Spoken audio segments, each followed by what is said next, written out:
রাজধানীতে নতুন কৌশলে চলছে আবাসিক হোটেলে রমরমা দেহ ব্যবসা। খদ্দের পেতে রাস্তায় ছিটিয়ে রাখা হয় ভিজিটিং কার্ড। মুঠোফোনে যোগাযোগ করলে দালালরা এসে রিসিভ করে নিয়ে যায় গোপন হোটেলে, আর সেখানে নিয়ে বনিবনা না হলে শিকার হতে হয় ছিনতাইয়ের। আসসালামু আলাইকুম প্রিয় গাইস, আপনারা সবাই কেমন আছেন? আশা করি সবাই ভালো আছেন এবং সুস্থ আছেন। আজকে আপনাদের মাঝে নতুন একটা ভিডিও নিলাম। রাস্তায় দেখেন আবাসিক হোটেলে কিভাবে কার্ড ছড়ায় থুয়ে দেয়, ফালায় থুয়ে দেয়। এদের কি বলবো, নতুন করে শুরু করছে আবার এটা ব্যবসা। এই জন্য সাধারণ মানুষ এই নাম্বার তুলে ফোন দেয়, যখন ওদের সাথে কথাবার্তা হয়, আবাসিকে যেবার চায় তখন আর তারা নিয়ে যায়। তাদের সাথে বোনামুনি না হলে তাদেরকে ফিটিং দিয়ে দেয়, তাদের মোবাইল, টাকা পয়সা সব রেখে দেয়। এই হইতে প্রতারক হইতে সাবধান। আপনারা কোনো সময় এই ধরনের কার্ড তুলে কোনো সময় ফোন দিবেন না। চলুন ভিডিওটা স্ক্রিনে দেখা যাক। রাজধানীতে নতুন কৌশলে চলছে আবাসিক হোটেলে রমরমা দেহ ব্যবসা। খদ্দের পেতে রাস্তায় ছিটিয়ে রাখা হয় ভিজিটিং কার্ড। মুঠোফোনে যোগাযোগ করলে দালালরা এসে রিসিভ করে নিয়ে যায় গোপন হোটেলে, আর সেখানে নিয়ে বনিবনা না হলে শিকার হতে হয় ছিনতাইয়ের। সহকর্মী হৃদয় খানকে সাথে নিয়ে বিস্তারিত থাকছে মোস্তাফিজ রুমনের রিপোর্টে। কিছুদিন ধরেই রাজধানীর বিভিন্ন রাস্তা ও ফুটপাতে পড়ে থাকতে দেখা যায় এমন ভিজিটিং কার্ড। আকারে ছোট, অদ্ভুত, রংচটা কালারের এ সকল কার্ডগুলোতে যে কারো চোখ আটকে যেতে বাধ্য। একটু পড়ে দেখতে চাই কিসের বিজ্ঞাপন এগুলো। যাক, বোঝা গেল আবাসিক হোটেলের। এসি, নন এসি, 24 ঘন্টা নিরাপত্তার সুবিধাতে ভরপুর। কিন্তু কার্ডে দেয়া ভদ্রলোকদের নামগুলো একটু দেখুন। অদ্ভুত নামের এই ব্যক্তিদের সাথে যোগাযোগ করতে চাই আমরা, দেখতে চাই কি সার্ভিস দিচ্ছেন তারা। প্রথমেই ফোন করা যাক এখানে দেয়া নাম্বারগুলোতে। হ্যালো, ওয়ালাইকুম সালাম। মধু ভাই, ভাই ওই যে আমি তো ওই যে শামীম সরণিটা চিনতেছি না ভাই, এটা কোথায়? ও আচ্ছা আচ্ছা, চিনছি শেওড়াপাড়া বাস স্ট্যান্ডের শামীম সরণির ভিতরে। হ্যাঁ আচ্ছা ঠিক আছে ভাই, আমার কাছে তো ওই যে জিনিস নাই, আসেনি আপনার কাছে? একের জিনিস আছে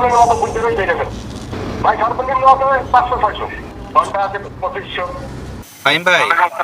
হ্যাঁ ফাইন ভাই। ভাই এখন আমি তো ওই যে আসতে চাইছিলাম আপনার এখানে ভাই। আসেন, ভালো মেয়ে আছে, অল্প বয়সে 35টা মেয়ে আছে। তাই? ঘন্টা করলে 1500, 1800, ওয়ান শট করলে 500, 800 ভিআইপি আছে। ফয়সাল ভাই, ভাই আছে, জিনিস আছে তো? এই ভালো হইবো ভাই। কালেকশন আছে 30টা, আপনার যেটা পছন্দ। এবার যেতে চাই সেখানে, জানতে চাই আরো বিস্তারিত। গন্তব্য মিরপুর রোকেয়া সরণি। খদ্দের সেজে ছদ্মবেশে পাঠানো হয় আমাদের এক সহকর্মীকে। গোপন ক্যামেরায় প্রমাণ মিলে ভেতরের অসামাজিক কার্যকলাপের।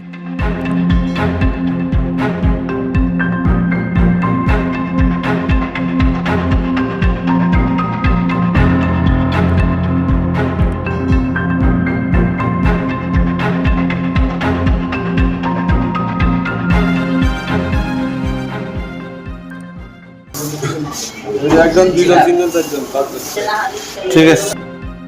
বাইরে থেকে বোঝার উপায় নেই নির্মাণাধীন এই ভবনেই চলে অসামাজিক কার্যকলাপ। হাতে নাতে প্রমাণের পর বিষয়টি জানানো হয় কাফরুল থানার অফিসার্স ইনচার্জকে। কিন্তু দীর্ঘক্ষণ অপেক্ষার পরেও ঘটনাস্থলে পুলিশ পেলাম না আমরা।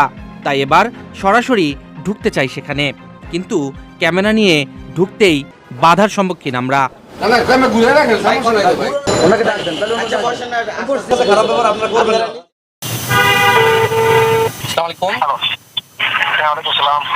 সাংবাদিক রুমন বলছিলাম ভাই, একটু আগে আপনার ওসি সাহেবের সাথে কথা হয়েছে। আপনার মনে হয় আসার কথা ছিল ইয়াতে, রূপালী ব্যাংকের নিচে আর কি।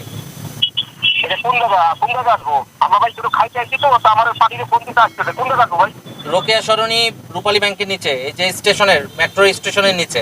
পরবর্তীতে আবারও থানায় যোগাযোগ করলে ঘটনাস্থলে আসে কাফরুল থানার এসআই।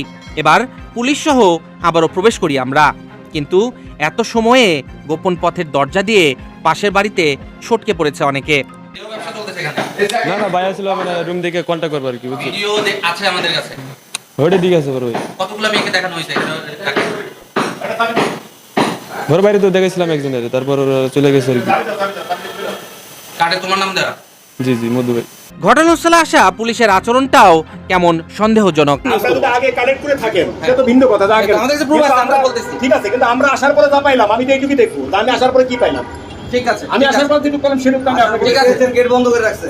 ভাই গেট বন্ধ করতে আমি অবশেষে বিষয়টি পুলিশের কাছে ছেড়ে দিয়ে ভবনটির নিচে নামতেই হোটেল কর্তৃপক্ষ ঘিরে ধরে আমাদের।